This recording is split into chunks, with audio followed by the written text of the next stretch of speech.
El jueves de esta semana hablamos aquí en la iglesia acerca del tema de la obediencia y dijimos que hay un ejemplo, hay un personaje en la Biblia que es el primer rey de Israel, un hombre que todo lo tuvo y todo lo perdió, lo tenía absolutamente todo. El Señor lo capacitó espiritualmente a través del profeta Samuel para que pudiera cumplir pues con su objetivo en la vida. Tenía 24 horas al día prácticamente el apoyo, el asesoramiento, el respaldo del profeta Samuel en cualquier duda, cualquier pregunta que tuviera, cualquier necesidad que tuviera, podía recurrir al profeta Samuel.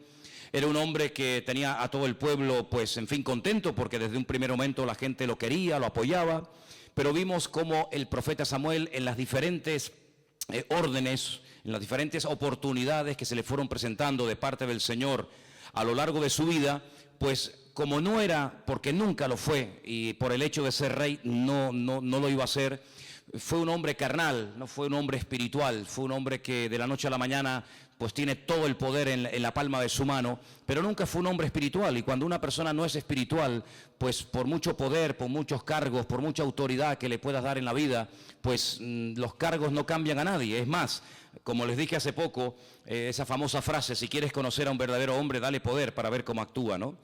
Y el profeta Samuel dice que lloró toda la noche porque el Señor le dijo que este hombre no le servía. Era un hombre que le había caído bien al pueblo, pero realmente a Dios no le había caído nada bien. Porque Dios conoce los corazones, Dios no se deja impresionar por la apariencia física o exterior de nadie.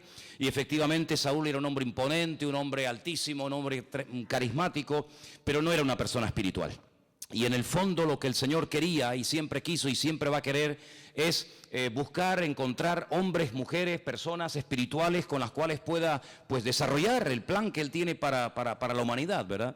Entonces vimos cómo a través de la desobediencia se fue descubriendo y descubriendo y descubriendo el corazón del rey Saúl hasta que quedó bien claro que este hombre pues era el rey y lo que había que esperar es que desapareciera. Estuvo 40 años en el trono, pero nunca se preocupó por buscar la presencia de Dios, nunca buscó el arca de la alianza, una persona que sinceramente a él las cosas espirituales no le importaban absolutamente nada. Y claro, él ejerció esa influencia negativa sobre su familia, sobre sus soldados, sobre su país, sobre su generación, y el país estaba realmente destruido en todos los sentidos, hasta que el Señor levanta a una persona como David, un hombre sí, con muchos defectos, con muchas debilidades como ser humano, ¿verdad? Pero una persona que dice que era conforme al corazón de Dios. Un hombre que amaba a Dios. Tenía problemas, más que nada problemas de carácter y todo esto, pero era un hombre que amaba a Dios, un hombre con una unción y con una gracia del Señor tremenda. Y este hombre pues trajo un refrigerio, trajo una restauración espiritual, política, económica al país.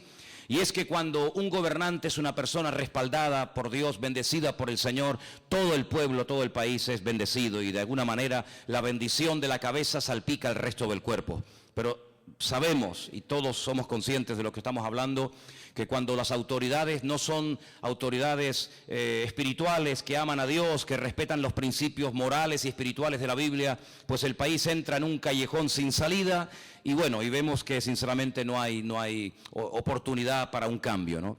Vamos a seguir en esta tarde hablando de este tema, el tema de la obediencia, y quiero decirles que la primera vez que en la Biblia encontramos este verbo, el verbo obedecer, que es igual que escuchar, se dice igual en hebreo, escuchar y obedecer, es lo mismo, está en Génesis capítulo 3, versículo 8, donde la Biblia nos enseña que aquella primera pareja, aquel primer matrimonio, oyó la voz de Dios, la escuchó perfectamente, la conocía perfectamente, pero se escondió.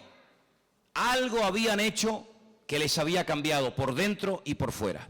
Aquella voz que antes les atraía, aquella voz que antes les llamaba la atención de tener comunión con Él, porque era su creador, su Dios, ahora les produce temor, ahora se esconden, ahora se alejan del Señor. Vamos a leerlo. Génesis capítulo 3, versículo 8 dice: oyeron la voz del Señor Dios que paseaba en el huerto al aire del día, y el hombre y la mujer se escondieron de la presencia de Dios entre los árboles del huerto. Adán y Eva antes tenían una comunión con Dios maravillosa, pero ellos sabían que no estaban bien. Ellos sabían que habían quebrantado el único mandamiento que en aquel momento tenían que cumplir y tenían temor. Y es que cuando en la Biblia estudiamos este verbo, que dicho sea de paso aparece 1160 veces, 1160 veces, oír, obedecer, escuchar, encontramos que cuando el Señor habla, a través de esa voz, a través de ese mensaje, nos llega una información. Una información que tiene que producir en nosotros un impacto. Si cuando Dios habla no es como cuando habla un hombre, un amigo o una persona contigo que, bueno, pues te entra por un oído y sale por el otro, ¿no? O le puedes hacer caso o dices, bueno, yo paso de esto, no creo en esto, no me interesa. Cuando Dios habla, el verbo que estamos analizando y estudiando hace referencia a que Dios habla, Dios transmite una información con la intención de que la persona que recibe el mensaje sea confrontado y cambie. Por eso yo digo que es imposible que una persona pueda asistir durante años y años, por ejemplo, a esta congregación si en lo más profundo de su corazón no quiere cambiar. Porque se le va a hacer en algún momento determinado el ambiente irrespirable. Se va a sentir incómodo, porque cada vez que se predica la palabra, Dios te va a estar hablando. No yo no te tengo nada que decir, pero Dios nos tiene continuamente muchas cosas que decir y compartir. Y por eso hay personas que cuando a veces escuchan a un predicador, sea yo, sea cualquier otro, pues se preguntan, ¿quién le habrá contado a este hombre mi vida? ¿Cómo sabe esta persona? ¿Cómo se atreve a decir desde el púlpito lo que está diciendo? Y la persona que está compartiendo ni siquiera es consciente muchas veces de lo que está diciendo, de lo que está compartiendo, pero el Espíritu de Dios que conoce el corazón del hombre toma la palabra y milagrosamente te habla a ti, a ti, a ti, a ti, y esa sensación que a lo mejor algunos de ustedes han tenido en más de una ocasión de el Señor me está hablando a mí, pues resulta que el que está detrás tuyo, sin tú saberlo, también está pensando y diciendo lo mismo, y el otro, y el otro, y el otro. Y esa es la grandeza de la palabra de Dios, que cuando Dios habla, revela lo oculto de tu corazón, dice que es una espada que penetra, corta toda ligadura, saca a la luz todo lo que tiene que sacar a la luz, y la palabra de Dios viene para confrontarnos. El Señor no se casa con nadie. Yo siempre he dicho que el Señor es un Dios que habla muy claro, es un Dios directo, es un Dios que viene para hablarnos claramente porque Él quiere lo mejor para nuestra vida. Y cuando esta gente oyó la voz de Dios se sintió mal porque en lo más profundo de su corazón sabía que no estaban haciendo las cosas decentemente y con orden. Y por eso se ocultan de la presencia del Señor. Y es que la palabra de Dios no solamente trae información, sino que te sacude, te zarandea en lo más profundo de tu corazón. Y podríamos poner muchísimos ejemplos. Por ejemplo, la Biblia nos enseña que cuando aquel copero, aquel hombre que estaba en el destierro, tuvo la bendición de tener un puesto de trabajo excelente, nada más y nada menos que ser el copero, la mano derecha del rey en aquella época, pues él estaba muy bien, él comía de maravilla, vestía estupendamente, vivía en el rey, vivía a un nivel tremendo. Pero hay un momento en el que en Nehemías capítulo 1 cuenta la historia que vienen unas personas de su tierra, de su país, y él les dice, oye, ¿cómo está mi tierra? ¿Cómo está mi país? ¿Cómo está la gente que se quedó allí? Y le dan una información que lo sacude, lo rompe totalmente. Y le dicen, nuestra tierra, nuestro país está destruida. El templo, por si no te has enterado, ya no existe, ya no hay sacrificios en el templo. No hay coros, no hay levitas que cantan y alaban y adoran al Señor. Las murallas de Jerusalén pasaron a la historia. La ciudad de Jerusalén es un montón de escombros, no hay murallas, la ciudad está destruida. Y entonces este hombre encontramos que se pone a orar, no digo que antes no orara, pero por lo menos no hay constancia de que antes fuera un hombre de oración, fuera un hombre, digamos, cercano al Señor, era cercano al rey, pero realmente la Biblia no dice que fuera un hombre cercano al Señor, pero aquella información, aquella palabra que oyó, lo sacudió y entonces dice que ora, llora, ayuna, y le pide al rey que le permita volver a su país para emprender toda una restauración nacional, cosa que hizo.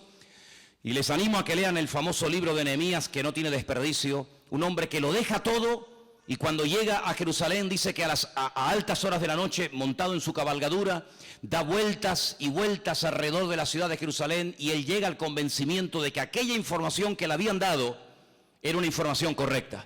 Es decir, como alguien dijo, la información es poder. Él no había cambiado, él no había tomado ninguna medida, él no se había planteado dejar su trabajo, dejar el palacio con el rey, pero en cuanto le llega la información, él dice, yo no puedo seguir así. Y es que, hermano, hay momentos en nuestra vida en los que Dios nos habla y Dios nos confronta. Y cuando nos habla del perdón, pues va a tocar ese área de nuestra vida, y cuando habla de la oración, o cuando habla de la lectura bíblica, o cuando habla de la santidad o de cualquier otro área, cuando Dios habla, siempre viene el mensaje de Dios con la intención de sacudirnos, de llevarnos a un punto de querer cambiar. Y por eso la Biblia nos enseña que cuando una persona es obediente, no solamente porque oye atentamente la voz de Dios, sino que la cumple, esa persona, ese pueblo, ese país, ese gobernante, es bendecido en el nombre del Señor. ¿Cuántos dicen amén? Ahora, si vamos a Génesis capítulo 21, un poquito más adelante, encontramos al patriarca Abraham, que se le presenta un tal Abimelech. Abimelech no es un nombre, Abimelech es un título. Por ejemplo, a los reyes de Egipto lo llamaban a todos faraón. Faraón tal, faraón cual, faraón no sé qué. Los reyes de los filisteos se llamaban Abimelech. La palabra Abimelech significa mi padre es rey. Abí, mi padre, Melech, rey. Mi padre es rey. Es el título que se le daba a los reyes de los filisteos, aunque después tuviera su nombre propio. Un tal Abimelech, un rey de los filisteos, llega y le dice a Abraham: oye, vamos a hacer un pacto. Yo noto que tú eres una persona bendecida. Dios te ha dado como especie de un don. Tú vives en el desierto. Aquí no hay agua, pero tú encuentras agua con una facilidad increíble. Notamos que Dios te ha bendecido, notamos que Dios está contigo, hagamos un pacto. Y entonces veamos esa conversación, qué interesante. Génesis 21, 21. Dice así. Si quieren, bueno, arrancamos desde el 22. Aconteció en aquel mismo tiempo que Abimelech y Ficol, príncipe de su ejército, le dijo a Abraham: Dios está contigo en todo cuanto haces. Oye, qué bonito es cuando alguien que no es creyente te dice eso, ¿eh?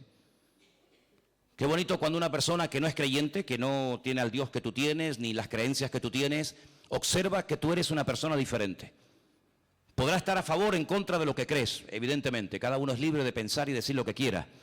Pero el inconverso tiene como un olfato espiritual y nota cuando una persona tiene o no tiene la bendición de Dios. Y Abimelech, que era un pagano, que no era adorador del Dios de Abraham, sino ellos tenían sus propios dioses. Fíjate qué bonito la palabra que le dice a Abraham: yo noto que Dios está contigo en todo cuanto haces. Ahora pues, júrame aquí por Dios que no faltarás a mí, ni a mi hijo, ni a mi nieto, sino que conforme a la bondad que yo hice contigo, harás tú conmigo y con la tierra en donde he morado. Respondió Abraham y dijo: yo juraré. Pero Abraham, escucha bien, reconvino a Abimelech a causa de un pozo de agua que los siervos de Abimelech le habían quitado. Es decir, vale, vamos a llevarnos bien. No vamos a pelear los unos contra los otros. Ni yo te hago la guerra a ti, ni tú me haces la guerra a mí. Pero aquí hay que aclarar algo, ¿eh? Aquí no podemos firmar la paz, sino que aquí tenemos que aclarar, hay un tema pendiente, y aquí hay un tema pendiente muy serio. Estamos hablando del agua en el desierto. No es como hoy en día que abrimos el grifo y sale todo el agua que queramos. Tener agua en el desierto, amigo, eso era un tesoro tremendo. Y le dice: a mí me han quitado pozos de agua. A mí tus siervos, tus soldados, me han tapado con tierra y con piedra los pozos de agua que yo he abierto. Y entonces mira lo que le dice Abimelech, versículo 26. No sé quién ha hecho esto, le dice Abimelech a Abraham, ni tampoco tú me lo hiciste saber, ni yo lo he oído nada hasta el día de hoy. Es decir, Abimelech no es que fuera una persona mala, no es que estaba ocultando un hecho, una realidad, sino que dice: yo no sabía nada de este tema. Yo es lo primero que oigo de que mis siervos, mis soldados, mis hombres te han estado amargando la vida con el tema del agua de los pozos que tú has abierto en el desierto. Se en cuenta que, por ejemplo, Abraham llegó a abrir más de 7 pozos. Él vivió en una ciudad que hasta el día de hoy, miles de años después de Abraham, todavía existe. Es la ciudad más importante del desierto del Negev y se llama Beer Sheba. Beer en hebreo significa pozo, Sheba significa 7. La ciudad de los 7 pozos, y los pozos siguen abiertos, ¿eh? Los pozos siguen abiertos y la gente sigue sacando agua de esos pozos. Entonces Abimelech le dice: mira, yo no tenía ninguna información, tú tampoco me has comentado nada. Fíjate cómo este hombre no había cambiado, no había tomado medidas, no había tomado ni siquiera represalias contra sus soldados porque no tenía información. Es decir, en la Biblia el oír, el Shema, no solamente es oír y decir: ah, vale, muy bien, me parece muy bien, sino que Dios cuando habla, cuando nos llega el mensaje, cuando nos llega la información, tenemos la posibilidad de cambiar. Por eso, amados hermanos, cuando Dios habla a tu corazón, ¿qué dice el mensaje? Si oyereis hoy su voz, no endurezcáis vuestros corazones. ¿Por qué? Porque cuando Dios habla es una oportunidad que Dios te está dando hoy. Mañana no sé si te la volverá a dar, pero si Dios te habla hoy y te toca el corazón en un área oculta que a lo mejor no la has contado ni has compartido con nadie, si Dios te habla hoy en ese área, cambia, porque cuando Dios habla es para que cambies siempre a mejor. ¿Cuántos dicen amén? Seguimos un poquito más adelante y encontramos en el capítulo 22, verso 18, que este verbo se puede traducir de dos formas diferentes. Lishmoa se puede traducir por obedecer o por escuchar. Vamos a demostrarlo bíblicamente. Génesis 22, 18. Le dice el Señor a Abraham: en tu simiente serán benditas todas las naciones de la tierra por cuanto obedeciste a mi voz. Versículos anteriores dice que Dios le habló y Abraham oyó la voz de Dios. Pero más adelante el Señor, en vez de decir yo te voy a bendecir y tu bendición va a salpicar a todas las generaciones que te van a suceder, gracias, porque has oído y porque has obedecido la voz del Señor tu Dios. Luego es un término que se puede traducir exactamente igual de una forma o de otra. Teniendo esta información, ahora podemos entender la profundidad de algunos mensajes o de algunos textos donde aparece este verbo y lo han traducido, han optado los traductores por traducirlo como oír en vez de como obedecer. El famoso texto de Romanos 10. La fe viene por oír y por oír la palabra de Dios. Bueno, si fuera así tan fácil, ¿no será que la fe viene cuando obedecemos al Señor y ponemos en práctica sus mandamientos y ahí se produce algo y se activa algo en nuestro ser? Pues por supuesto que sí. Ahora podemos entender el énfasis tan grande que el Señor en 7 ocasiones diferentes lanza el mensaje a las famosas iglesias del Apocalipsis y les dice: el que tiene oído para oír, que oiga o que obedezca lo que el Espíritu dice a la iglesia. Por lo tanto, prestemos oídos, porque cuando Dios nos habla es para que podamos obedecer su voz. Vamos un poquito más adelante. En Hebreos capítulo 5, versículo 7, vamos al Nuevo Testamento, Hebreos 5, 7, encontramos un versículo impresionante acerca de la persona de Jesús. Que la persona más obediente en toda la historia de la humanidad fue sin lugar a dudas el Señor Jesucristo. Jamás quebrantó un mandamiento, jamás se rebeló. El único momento en su vida en el que él entra en una guerra interior, en una pelea, por así decirlo, con su propia voluntad y con la del Padre, es cuando lo vemos en el jardín de Getsemaní, de rodillas, postrado, no en una actitud rebelde, no, en absoluto, pero sí diciéndole al Padre en 3 ocasiones: Padre, pasa de mí esta copa, pero no se haga mi voluntad, sino se haga la tuya, ¿no? Quitando eso, vemos que el Señor Jesucristo fue obediente siempre, siempre. No fue un niño rebelde, Fue un joven, fue una persona tremendamente sometida a la voluntad del Padre, pero siempre fue así.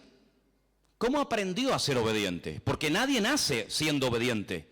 Nacemos con la tendencia a ser desobedientes. Si no, preguntémosle a los padres y a las madres que tienen niños pequeños, ¿qué le tienen que enseñar? ¿A obedecer o a desobedecer?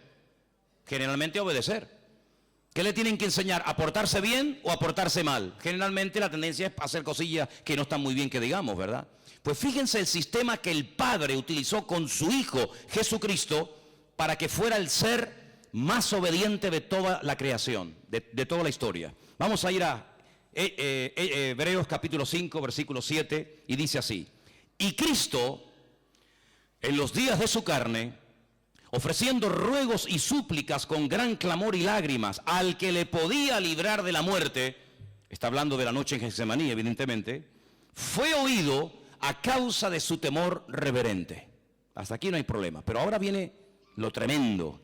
Si quieren podemos leerlo junto, el versículo 8, y dice así: y aunque era hijo, por lo que padeció, aprendió la obediencia. Otra vez, y aunque era hijo, por lo que padeció, aprendió la obediencia. Luego, todas las pruebas, todas las dificultades, todos los obstáculos, todo lo que aparentemente es negativo, de negativo nada. Son oportunidades, son las acciones que Dios hace a nuestro favor para producir en nosotros un cambio siempre a mejor, para que podamos llegar a aprender a ser obedientes, que no es nada fácil, pero que ahí está la clave Y ahí está verdaderamente la bendición de Dios. Aprender a ser obedientes, no servir al Señor a nuestra manera, no servir al Señor desde mi punto de vista, según a mí me parece, según yo creo y según yo siento. Gracias al Señor, la obediencia no está conectada con las emociones ni con los sentimientos, porque si no sería un peligro, si no nunca llegaríamos a ser obedientes. La obediencia está conectada, viendo cómo funciona y cómo opera y cómo se manifiesta, con algo que la Biblia dice que es lo más importante de todo. ¿Qué es lo más importante? El amor. ¿Cuál es el mayor mandamiento? Le preguntaron al Señor, y Él dijo: amarás al Señor tu Dios con todo tu corazón, con toda tu alma y con todas tus fuerzas. El amor es la fuerza más poderosa, fue lo que movió a Dios a poner en marcha, ¿verdad?, la redención y el rescate de la raza humana perdida y condenada por el pecado. Y cuando nosotros obedecemos al Señor es porque en el fondo le amamos. Porque no obedecemos por presión, obedecemos por convicción. No venimos a la iglesia porque nos obligan. A mí nadie me obliga a estar aquí. Yo estoy aquí porque yo quiero, y el día que no quiera me voy. No somos cristianos ni leemos la Biblia porque nos están dando todo el día la vara para que leamos la Biblia, sino que llega un momento en nuestra vida en el que la leemos porque me agrada leer la palabra de mi Dios. Y no dejo de pecar no porque no pueda, porque yo puedo pecar cuando quiera y como quiera y con quien quiera, sino que no peco porque amo tanto al Señor que le obedezco, porque entiendo que amándole le obedezco. Y si no le amara, mi obediencia sería muy pobre o sería prácticamente nula. Por eso el Señor conecta el tema de la obediencia con el amor. ¿Quiénes son las personas que más obedecen a Dios? Los que más les aman.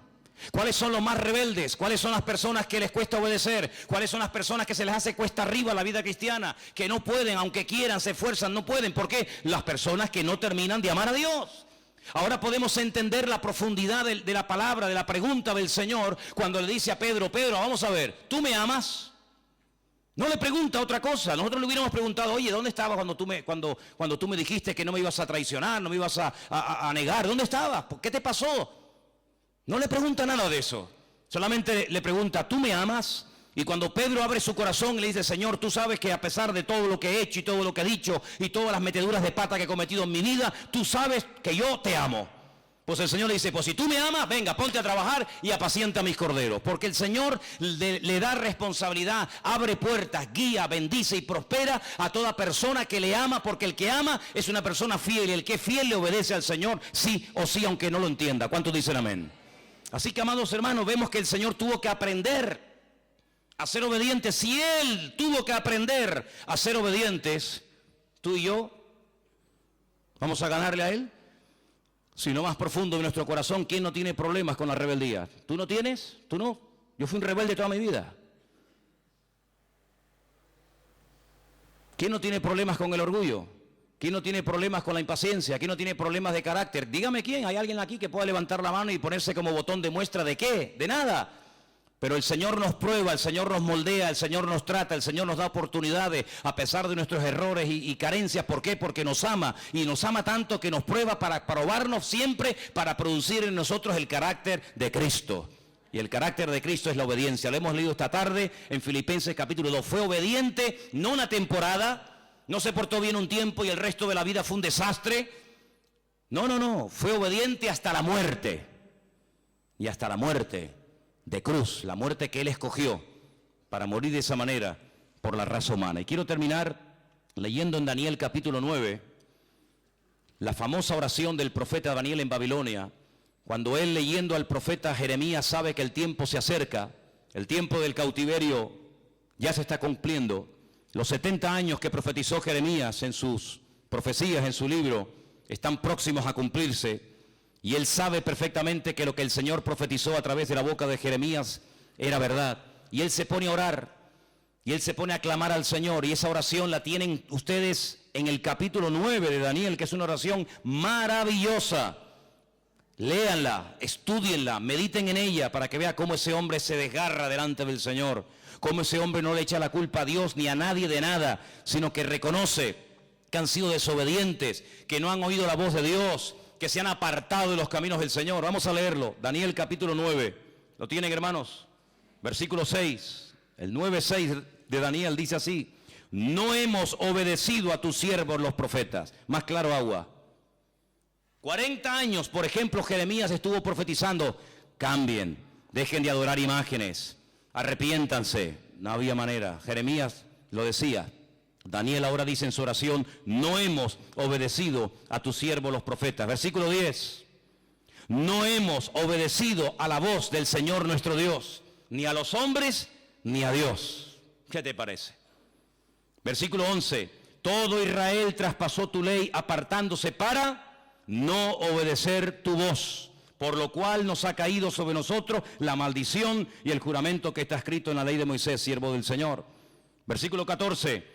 Por tanto, el Señor veló sobre el mal y lo trajo sobre nosotros, porque justo es el Señor nuestro Dios en todas sus obras que ha hecho, porque no obedecimos su voz. ¿Os dais cuenta, hermanos? Ahora Daniel medita 70 años después de aquella ruina, el país destruido, el templo quemado, mujeres violadas, chicos muertos, un desastre. El país está destruido, no existe. Y él se pone a orar y dice, una de las razones principales, y lo dice 4 veces, por las cuales hemos hecho el ridículo y el enemigo ha podido más que nosotros, y nuestro país es un montón de escombros y de ruina, es porque no oímos y no obedecimos, oímos pero no obedecimos la voz de nuestro Dios. Que hermanos, que a nosotros no nos pase jamás el haber oído, el haber entendido la palabra de Dios y no haberla puesto por obra. Porque cuando el Señor habla en nuestro corazón, habla para confrontarnos, para darnos una oportunidad para poder obedecer a Dios. Y vuelvo a repetir, si hoy el Señor habla a tu vida, no cierres tu corazón. Dale gracias al Señor por la oportunidad que te da de poder oír su palabra, y no solamente de oírle decir, qué interesante, qué bonita, que no sé qué, que no sé cuánto, sino gracias por oír tu voz, porque me permites a través de esa palabra que oigo, demostrarte que te amo. ¿Cómo se demuestra a Dios que le amamos? Obedeciéndole. Y el que le ama, para él sus mandamientos no son algo imposible, sino es una oportunidad para demostrarle el amor que siente hacia su Dios. Vamos a orar en esta tarde. Cierra tus ojos ahí donde estás y vamos a pedirle al Señor, desde la más absoluta humildad, que arranque de nosotros cualquier espíritu de rebelión, cualquier espíritu de desobediencia, y que seamos como era el Señor, obediente hasta la muerte y muerte de cruz. El Señor busca un pueblo que le obedezca, un pueblo que se someta a su palabra, un pueblo que cumpla con sus mandamientos, un pueblo que salga de la religiosidad y un pueblo que verdaderamente le ame a Él como Él verdaderamente se merece. Bendito sea el nombre del Señor. Padre, en esta tarde te damos gracias por este privilegio que nos das de poder ver en ti, a pesar de las dificultades y problemas y luchas de la vida, de las tremendas pruebas por las que tuviste que pasar. Vemos, Señor, que tú eras un hijo amado por el Padre, pero porque eres la obediencia personificada. Y en esta tarde queremos pedirte, Señor, que tú pongas en nosotros ese espíritu de obediencia, para que en todo cuanto nos pidas, en todo cuanto nos ordenes, podamos decir, heme aquí, Señor, cuenta conmigo. Queremos obedecerte en todo, porque en la obediencia está la bendición de Dios. Y por eso en esta tarde te pedimos que arranques de nosotros el espíritu de Saúl, ese espíritu de rebeldía y de desobediencia, y que pongas en nosotros el espíritu de Cristo, el espíritu manso y humilde del Cordero de Dios, espíritu que obedece al Padre, diciéndole, Padre, no se haga mi voluntad, sino la tuya. Bendito sea tu nombre, mi Dios. A ti la gloria y la honra en esta tarde. Desde lo más profundo de nuestro corazón te lo pedimos. Amén.